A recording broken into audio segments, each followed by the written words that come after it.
Okay. Can I have garlic salt on mine, please? Well, you're pretty super yourself, so looking good.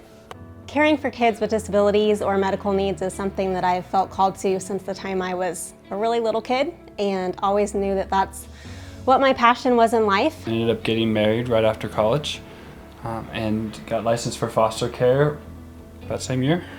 And also gave birth to our biological son, who ended up kind of introducing us firsthand to the medical world because he was born with a lung mass. And so right from the beginning, we had a lot of medical appointments and just kind of dove right into medical parenting. This is Avery, who's 6.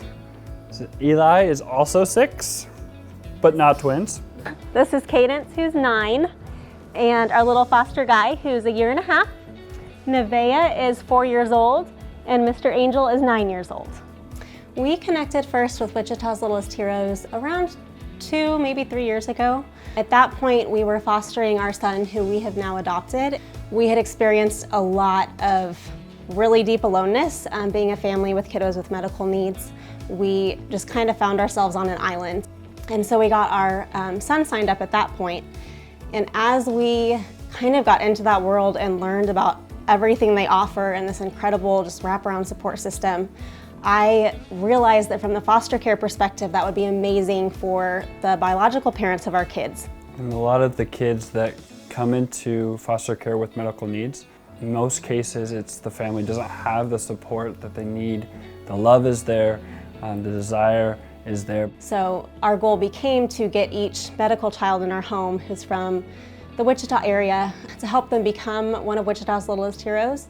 And then as they reintegrate, or whether they're adopted or whatever happens, there's this support system that can kind of follow them. So it's been really neat.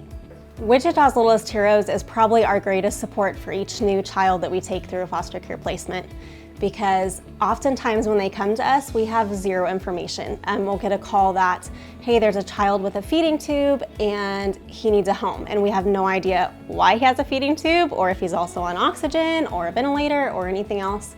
And so a lot of times, as soon as that child comes to our home, the first thing I do is jump on the internet and start looking up YouTube things and Googling things about their conditions and their equipment.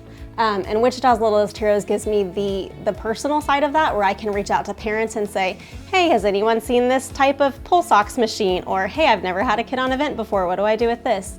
And the parents in the area are able to just jump right in and give me firsthand experience with that.